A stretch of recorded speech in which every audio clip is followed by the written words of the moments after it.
everybody. Welcome to another episode of the GPRO Podcast with your host, Jun Ho. And I now have a very special guest with me. It's a GPRO legend, Leandro Sereno. How are you doing? Hey, Jun. I'm fine, thanks. It's really a pleasure to be part of this project. Perfect, And great. I hope you'll take it easy with me, okay? Because I'm not a good speaker, English speaker, but I will try to do my best. Be patient and take it easy, okay? That's right. I mean, your English is better than my Portuguese, so it's speaking multiple languages is definitely tough. So yeah, don't worry. I'll go as slow as I can, and anything you need me to repeat, obviously, let me know, and yeah, I can definitely help out. But how do you pronounce your name? Because I think I mispronounced it at the start. Okay, in Portuguese we say Leandro Sereno. Leandro Sereno. Sereno is. Okay. Yeah. Okay, yeah, I said Sereno for some reason, and yeah, That it is was... not a problem. Feel free to spell my name how you think is better. I'll try to say it how you want it, okay? But yeah, obviously, you've been in the game for since the start. So obviously, my first question is, how did you find the game? Like, where did you find it? Okay. I used to play another Formula One management game called F1 Time. Mm-hmm. In 2006, someone shared a link on the other site about a new game, and I decided to take a look. And the game was GPRO. Yep. At that time, the admins were implemented the new game. It was a beta season, the last season, and I decided to try. The game was too good. I liked the graphics. I liked the gameplay. It was easier than the other one. Okay. To the car, and I'm there since there 81 seasons already. So 81 full seasons, yeah. So what was like the difference between F1 Time and GPRO? Because I joined GPRO around season 14, so it wasn't too far off the start, but obviously I'd never played F1 Time before. So for people who don't know what that is what's the differences between the two games, do you think? As far I remember, the other game had some similar things compared to GPRO. But I remember there was a kind of, I don't remember the correct spelling, but GAP, something to adjust the car, and it was very hard to adjust the car to the best moment. Let me say, to 100%. And but the gameplay was good too. But GPRO is a way better. It's way better. That's fair. That's fair. So when you first got into GPRO, did you find the game quite difficult at the start? Because obviously back then there wasn't such things as tools to perfect your car, or any kind of like formulas to work out your driver and stuff like that. So how did you initially start in a game? Yes, I totally joined the game in the dark. Yeah. And but with time we slowly understand the game proposal. We understood how things need to be done, and we started to help each other in a Brazilian community.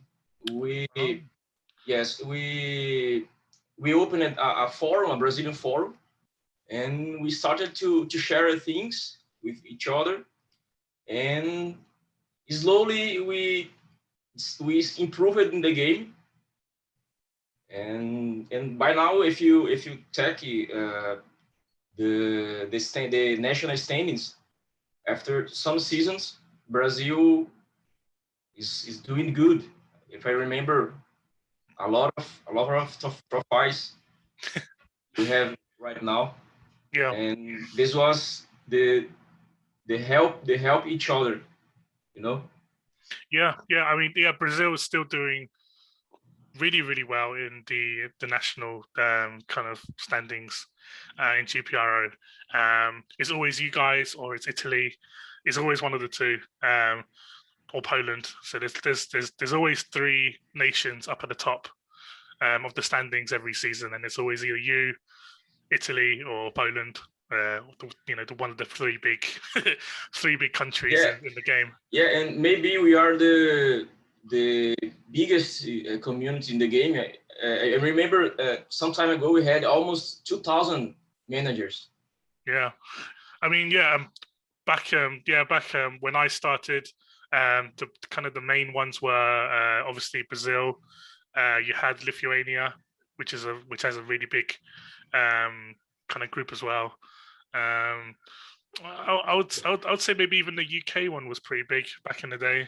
We had a lot more managers back then, but yeah, the Italian one has grown quite a lot now.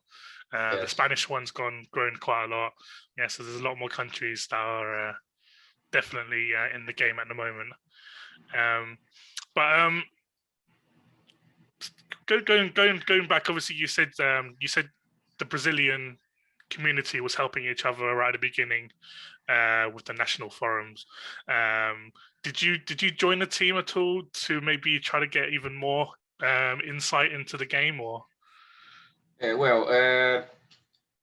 the beginning, I joined a Russian a Russian team. A Russian team? Wow. Okay. Yes, a Russian team, and Maxim Kotov was the team leader. Maxim Kotov, yes, very a big legend as well. Yes. Yes, he's still my teammate right now. Of course, in Wisconsin Seagers Old School. But however, Jun, I didn't participate with the team about forum, about helping each other, because I was there just to make points, just for the result. So, if I'm not wrong, at season 3, I got an invite of Whisker Sigurd. The team leader was Justas Petkauskas, a very, very nice Lithuanian guy. And he invited me to join the team, and I made the correct decision, of course, in joining. And I'm since there. Yeah, you've been there for a very long time. Yeah, you're like one of the few people on the website to have been with such a team. Like we've been with a single team from the beginning.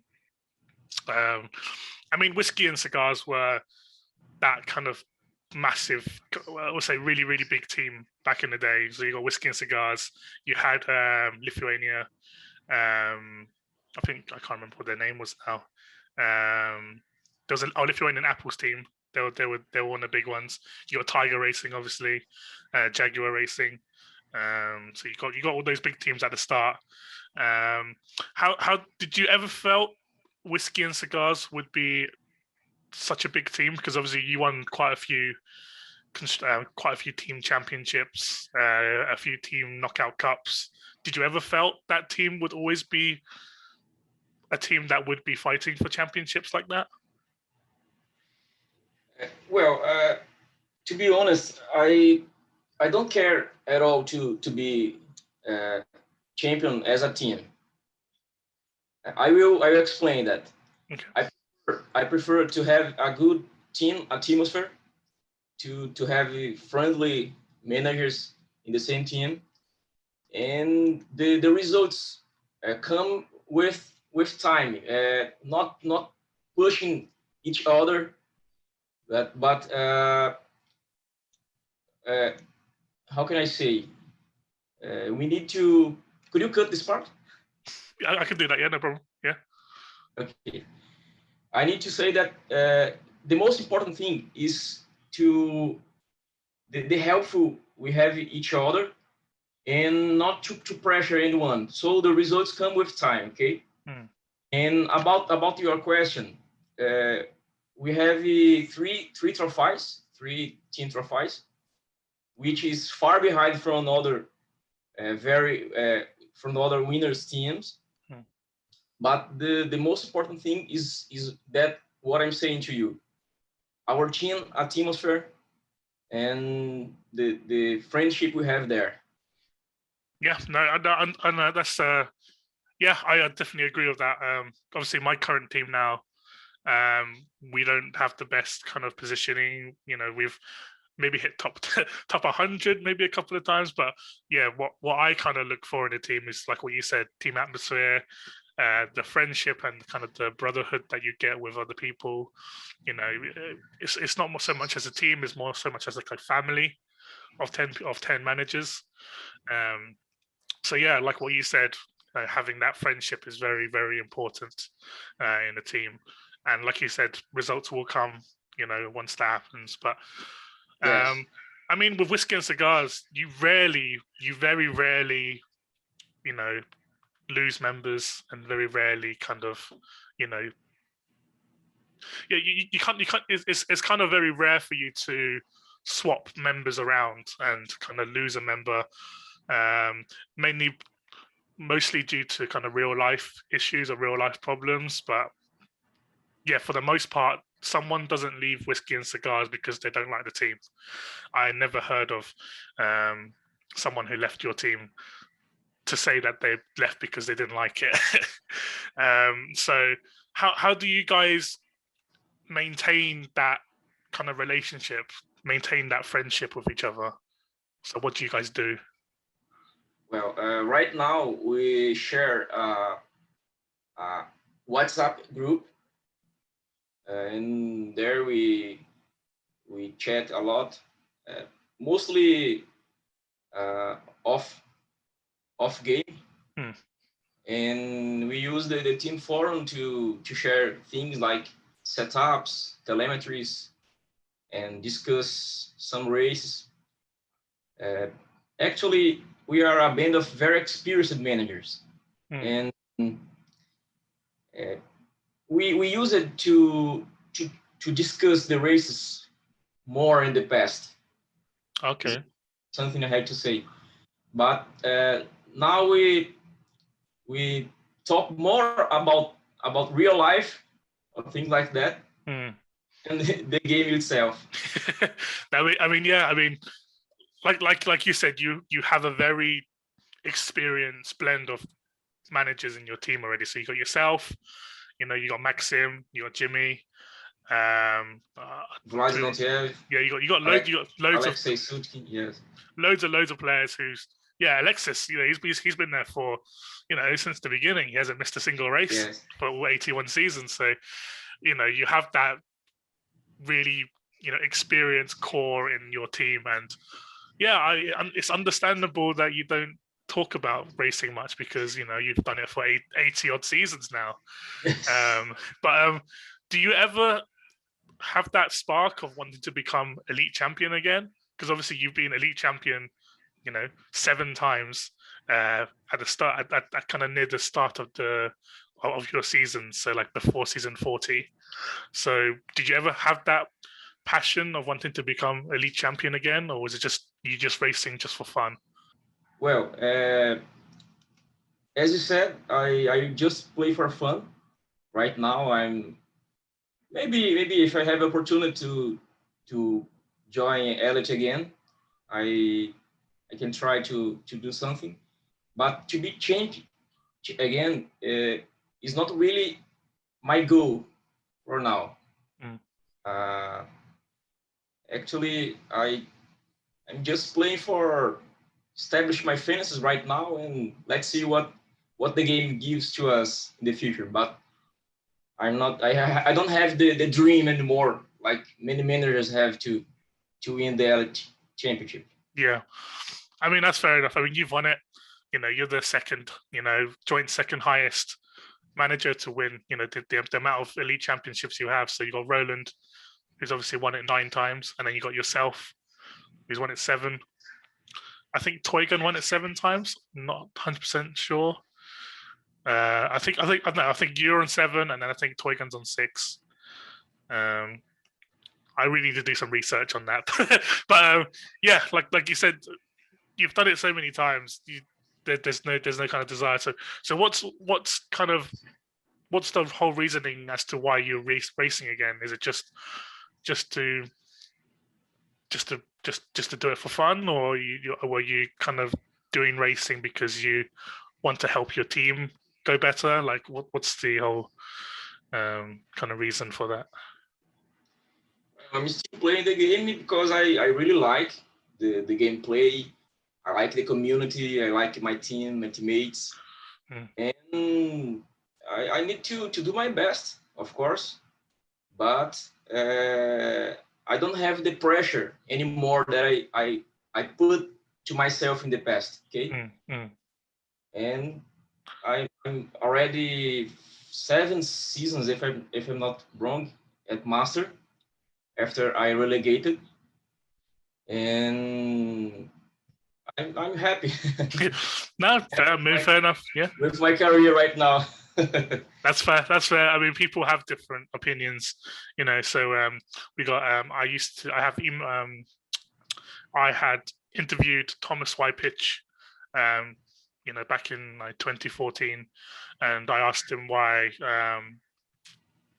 what was his reasoning for racing, and he was pretty much the same as you, Leandro, where he's just doing it for fun, racing because he likes the community, likes the gameplay, like he just said, and he wasn't even thinking about winning the elite championship or anything like that. That wasn't like his goal.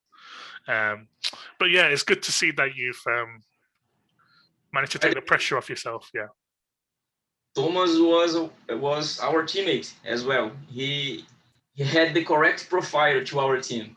Ah, fair. He's a former Wisconsin Seagulls member. Was he with you guys before he moved to Versant, or was it afterwards? I can't remember. Because obviously he moved to create the team, the Twilight Zone, which became Versant. But I don't remember whether he joined you guys after he left that team or before that. But that's another question for another time. But let's leave GPRO for a minute now. I want to learn more about you, Leandro. So tell us kind of what you do in real life. Like, what's your current job, or what's your hobbies or stuff like that? Okay. Well, I'm 30 years old boy. And I'm married. I have a boy, 9 years old. And I'm graduated in law, and I work in a court of justice with criminal cases. Yes. Nice, interesting. So, what was going to ask? I was going to ask, with your job, obviously, you work in the criminal justice kind of section of the law. Do you work as part of like a law firm, or do you work by yourself as a self-employed? No, I'm not a lawyer. Yeah. Actually, I work with a judge. A judge, yeah. Yes. I work in the second instance in a court of justice. So I help the judge to analyze the case, the lawsuits, and we make the decisions. We make almost everything the judge do. Okay. Because I don't know much about the kind of Brazilian, court, kind of thing. Because obviously, in the UK we have I don't know if the same in Brazil, but we have a jury that is chosen at random by the court, and then the jury will be the people who decides whether the court case is whether the kind of defendant is guilty or not guilty and stuff like that. So I don't know if is it similar in Brazil than it is in the UK, where you have a group of people that decides, or will it be you and the judge who will decide the case? Yes, it's very similar. We analyze the lawsuits, and After that, we make some kind of vote or a decision, and the jury goes to the session, and there with other two judges, they decided the life of the man who probably did a crime, maybe a murder, maybe sometimes thieves Yeah. and rapers, things like that. Yeah. It's Damn. Yeah. Wow. It's this kind of people. definitely interesting indeed. Wow, interesting indeed. So, what what kind of hobbies do you have? You know, in your Um, spare time apart from GPRO? well, Yeah. yes, I like to play football with my friends. Okay. Uh, I I usually watch football games on TV, and I like to go to stadium as well with my son to support my local team. And What team? um, What team is that? What team is that, Leandro? What team do you support? yes, the team is called Sampaio Correia. You probably never heard about this.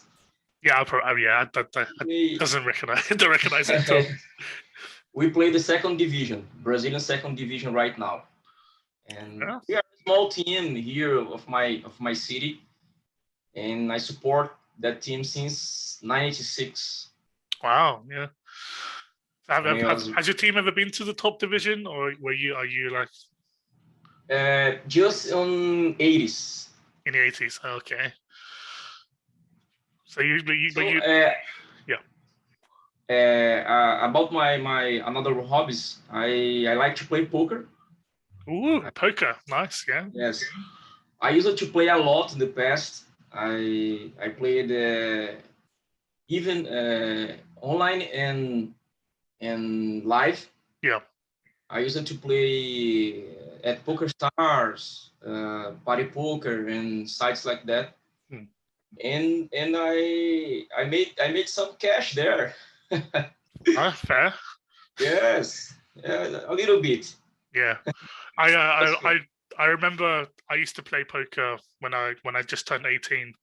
I played on I used to play on PKR poker, and I used to.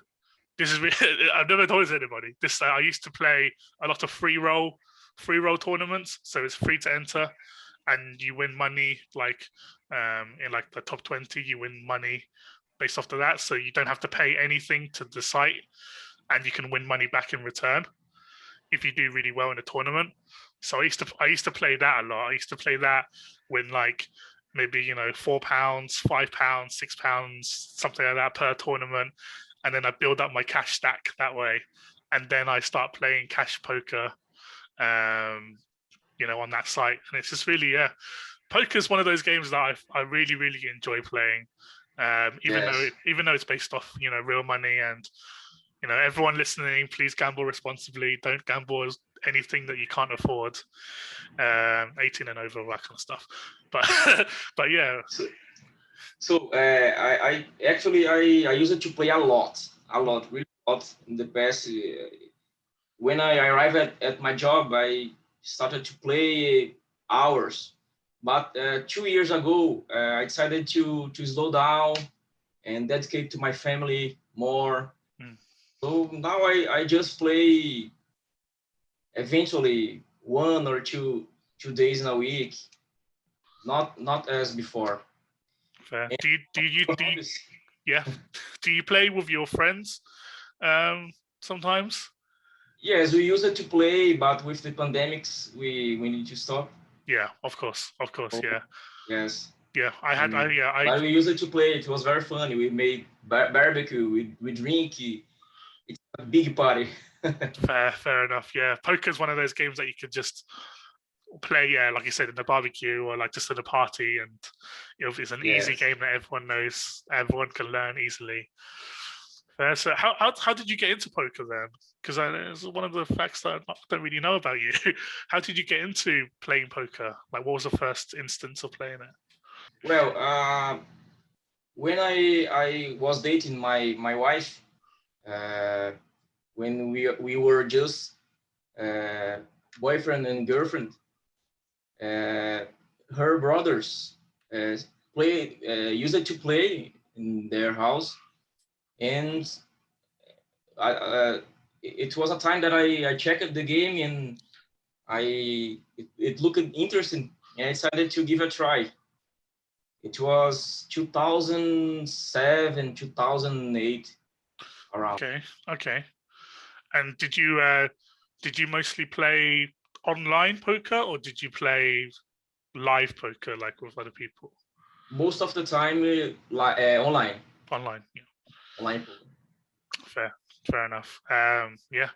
And kind of what did you just play every day to improve, or did you like take some lessons to improve in the game? Like, yes.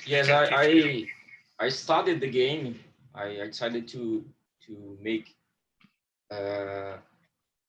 read books and check sites with knowledge about the game, and I did a coach. Okay. And after that, I turned it to be a good a better player, but not the best one, but it was good enough to make some money. Yeah. If you check the profile, you see that I'm positive after all. Nice. But as I said, I decided to slow down, and right now I play just a little bit. That's fine. And what's the most you've made? Like, what's the most that you've won in poker at one time? Kind of, what's the most amount of money that you made at one time? At Pokerstars, I won a tournament that gave me $6,000. Wow, nice. Yes, and I played 3 times the Brazilian Championship at São Paulo, and I finished it at 29th position of 2006. Nice. 2,600, and it gave me around $5,000. Yeah. Something like that. And was that live? So was that live poker that you're playing in the Brazilian Championship, or was that online? The second in the Brazilian Championship, it was live. It was in the actually not in the casino, but the administrators make the circuit around cities in the Brazil, and I went to São Paulo and played there in a place specifically done to this kind of series. Fine, fair enough. I always feel live poker is so much more difficult to play than online, because you have to maintain your face. You have to make sure you don't tell through kind of your movements and stuff. And yeah, live poker for me is just it's just too crazy. I can only do it online. I can't do it live. It's maybe because I didn't have enough experience doing it live, but yeah, online is where I'm comfortable for the time being. But any other hobbies that you have at all that you do apart from football and poker? Well, I like to drink. I like to drink sometimes. What's your favorite type of alcohol then that you drink? Like, I prefer beer, some kind of distilled drinks as well, whiskey, vodka, but beer is my favorite one. Sometimes wine as well. And what beers are there in Brazil? Like, what's a really famous Brazilian beer? Because I don't think I've really. Cachaça. Okay, yeah. Cachaça. Is that a beer? Is it? Or is that? No, it is. It's a liqueur, yeah. Because so when back in 2014, I was a event organizer. So I was making kind of club parties and parties for different people. So I had this group of Brazilian people in England that wanted to do a massive party for like 400 or 500 people, and then I had to buy a lot of cachaça, and they were making I can't remember what it's called now. It's like caipirinha. I can't remember. I can't even pronounce it. Caipirinha. Yeah, and Caipirinha is made from cachaça. yeah. So cachaça and got a lot of lime, a lot of crushed ice, mint. There's a lot of different things to lemon. Yes. Yeah, I mean, I had to in 2 weeks. I had to learn how to make that because I had to make it for 500 people. so we bought loads of bottles, and then we had to like learn how to make the drink. The drink is really nice because even though it's just mainly alcohol and only a little bit of like lemon juice and ice, you know, it's still really nice to drink. But yeah, like what beers do you have over there? Like what brand of beers are there in Brazil that you like to drink? I like to drink Heineken, Stella Artois, Budweiser. Is there any like local? Any local? They are very popular right now here.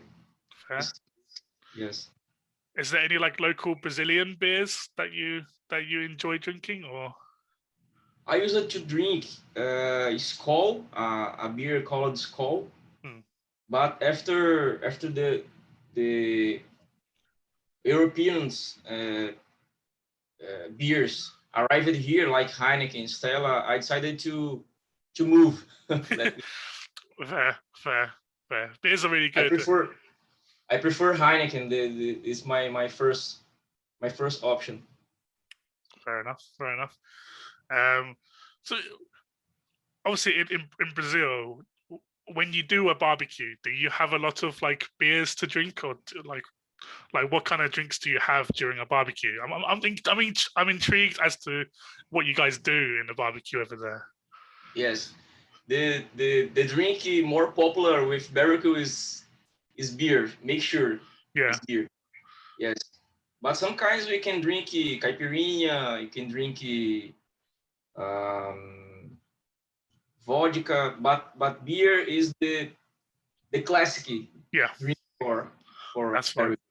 And like what kind of foods do you eat in a barbecue? Like, is it still the same as like everywhere else, like burgers and you know, what do you guys do over there for food for barbecue?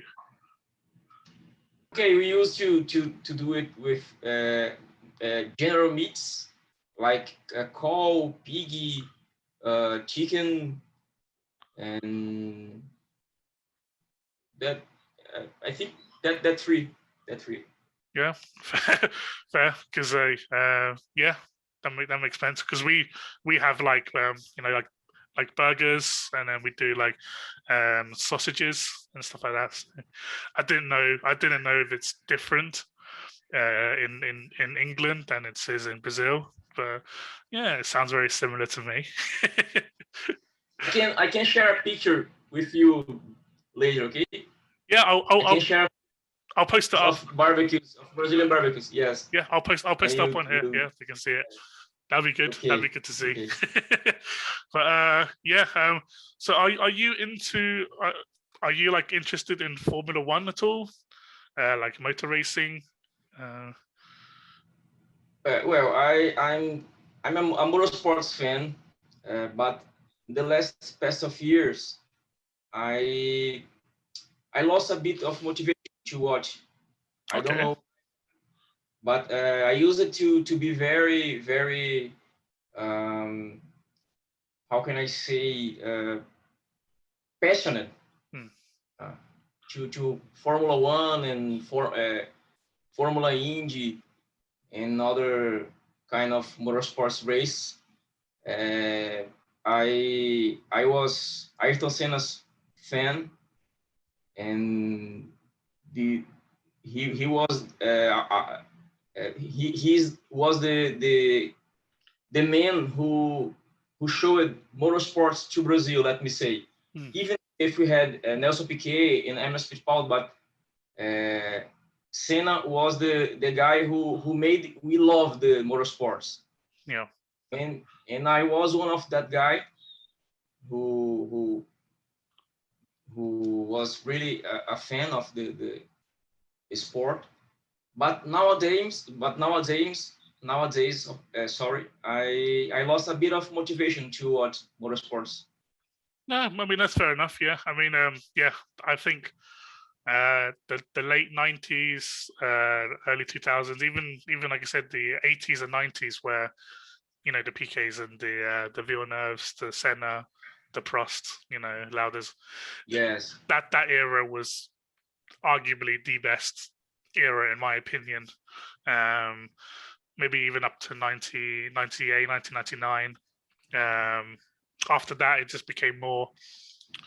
I wouldn't say boring, but it became just a little bit more less interesting for kind of other people to watch, especially with the dominance of Michael Schumacher, and then you got now the the dominance of Lewis Hamilton, and there's not that much kind of intrigue and enjoyment anymore from watching it, because you obviously 99% can guess what's going to happen next. So is there any other motorsports that you watch other than Formula One? Like, you would watch any like rallying, any like motorbike? Do you watch any other sports at all? I used to watch football, as I said. Yeah. Sometimes I watch basketball. Okay. The main sport I watch is football. Football, yeah. Fair. Yeah, I mean, I think I'm all out of questions, Leandro. So, is there anything else you want to talk about at all on the podcast? Anything else you want to speak about? Well, as I said, it was a real pleasure to be part of this project. I'd like to congratulate you to be the man who make it real. It's nice to have a GPRO podcast. And as I said, I'm sorry to not be the best English speaker. I will try to do better the next time, okay? It's all good. You did really, really well. We spoke for over maybe 40, 45 minutes. And yeah, I mean, yeah, we've only had to stop a couple of times. So yeah, really, really good. I really appreciate your time, Leandro. I really do. You're definitely, in terms of GPRO, you're like one of the biggest names in the game, based on obviously your career. So everyone would want to listen to this one to see how to listen and learn more about you as a person, and obviously as a GPRO player as well. So no, thank you very much, Leandro, for your time. Thank you. And yeah, I want to thank you guys for listening. The next episode is going to be with a very special guest, so stay tuned for that. But until then, yeah, thank you for listening, and I'll see you guys next time. Bye.